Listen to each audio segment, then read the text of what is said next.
may nagpunta po sa amin na East West Bank and sinabi na peki po yung hawak kong papel and tampered po yon. Hindi pa po bayad, may utang pa po siya na 800,000. Tiwala nga po ako kasi pulis po siya.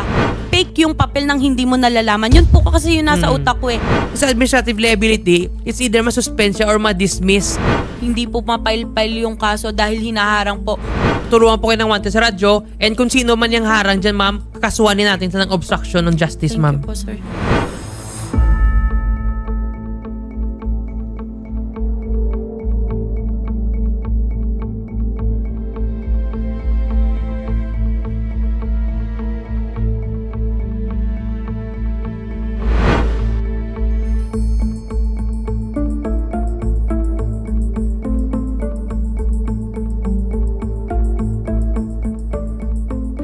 Magandang umaga po, Master Sergeant Punsalan.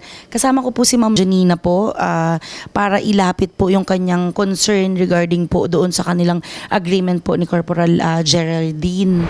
Para po magkaroon po kami ng settlement and peace of mind po, humihingi po ako ng despensa kay Corporal Geraldine po at sa kanyang pamilya dahil umabot po kami sa sitwasyon na po ito. Nag-offer din naman po sa akin si Corporal Geraldine po. Nakikipagtulungan na din po ako sa kanya para mabigyan na rin po ng linaw at mapanagot na po kung sino po yung tunay na may sala.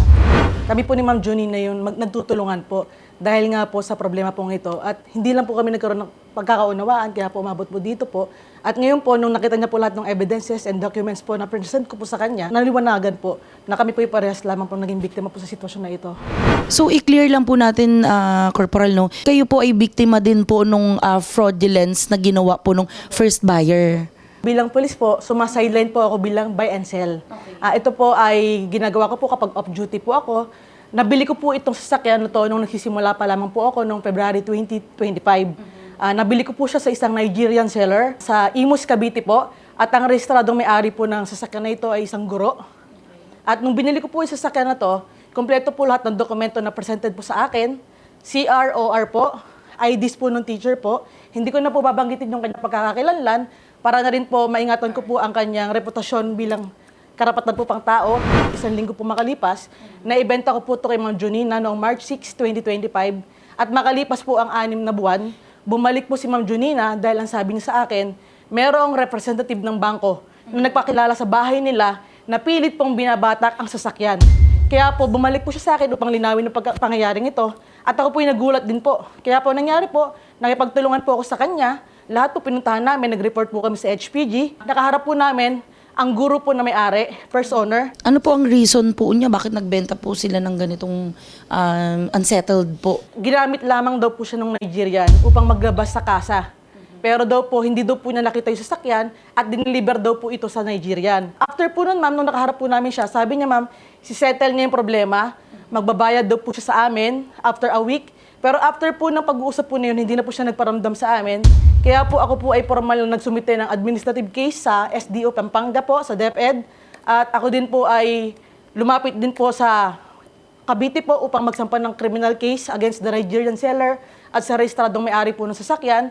At bilang si Ma'am Junina po na nasaksihan po na siya po ang pinuntahan ng bangko at nasaksihan po niya yung mga statement po ng teacher, ay siya po ay tumistigo po sa akin sa preliminary investigation po namin at sisiguraduhin ko po na mananagot po sa batas ang tunay po na masala sa pangyayaring ito.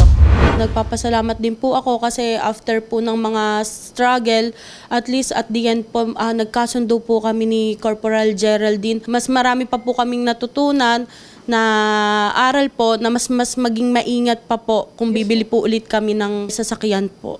Ako po, sa pangyayari po ito, natutupo talaga ako dahil ako po nagsisimula pa lamang. At ngayon po, mas sa pag-iingat po na to, lahat po ng sasakyan na kinukuha ko po ay sa loob na po ng mismong Toyota po, Auto Auction, Pampanga, Cabuyao, kung saan po mayroong mga dealer and bidder po, para po maging maayos po lahat at lihitin mo po yung mga dokumento. At nag-o-offer na rin po ako ng pre-transfer of ownership po sa lahat ng mga sasakyan na binebenta ko po para po yung tiwala po ng tao, mapanatili po at maging maayos po ang lahat ng transaction. At bilang responsible seller po kay Ma'am Junina po ay, sabi ko po sa kanya, dahil nga po humingi rin po siya ng pasensya sa pangyayaring ito sa akin po, tinanggap ko po ito at ako po yung nag-offer din po as humanitarian consideration na ako po yung magbabalik po ng pera din po sa kanya kahit hindi na po naibalik sa akin yung sasakyan. Dahil ang sasakyan po ay nasa pangangalaga na po ng Highway Patrol Group po. At ito po ay sisiguraduhin ko po na pangyayari na to ay mananagot po ang tunay na may sala upang hindi na po sila makapinsala at makapambiktima sa iba. Nagpapasalamat din po kami sa inyo po kay Major Disin po na humarap po kayo sa amin at nagbigay po ng inyo pong side at nagkaroon po ng kalinawan na isa din po kayo sa naging biktima po sa ganitong kaso. For resolution na po yung kaso po na isinampa po namin sa Imus, Cavite po. At nag-aantay po kami na mapanagot po sa batas po ang tunay na may sala. At bilang si Ma'am Jonina po at ako po ay nagtutulungan dahil iisa lang po ang aming prinsipyo na mapanagot po sa batas ang mga gantong klase ng tao na hindi marunong lumaban ng patas sa mga kakatulad namin na lumalaban ng patas sa buhay. Ito po yung kasunduan po namin na kami po bilang paras po kami naging biktima ay magtutulungan po sa pangyayaring pong ito.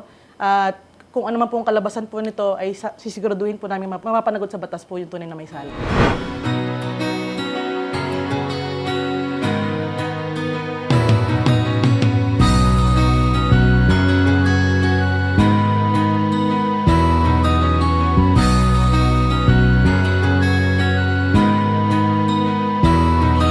Rapi tulpo, isang taong hindi ka iiwanan. Basta nasa tama ka, ilalabang ka ng patayon. Kahit na sariling reputasyon niya ang itaya, ipagtatanggol ka niya kahit siya ang mapahiya. Ang sarap kapag panatagsan man ng iyong tungtungan, dahil merong rapi tulpo ka na masusumbungan. Pag sa hirap ang lahat ay gusto mo ng tuldukan, gagawa ng paraan pa siya ang iyong tinakbuhan. Di lang basta Ano po yung pwede niyo po ma'am may advice sa mga yung tumatangkilik online? Para po sa mga taong bibili po ng sasakyan gaya ko po, sana po mas maging mapanuri pa po kayo.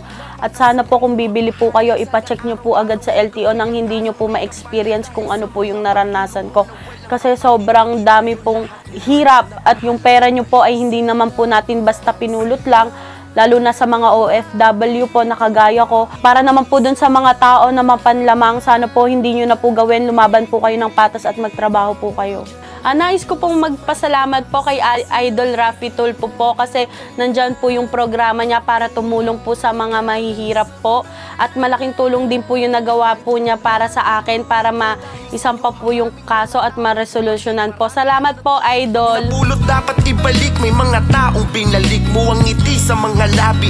Binigyan ng pag-asa na muli nilang mabawi. Mga taong inapi na binigyan ng hustisya. Mga pinag-ayos na mag-asawang nasisira. Mga pinagbating kaibigan na nagkainggitan. Masasamang banta ay nagawa mong mapigilan. Ikaw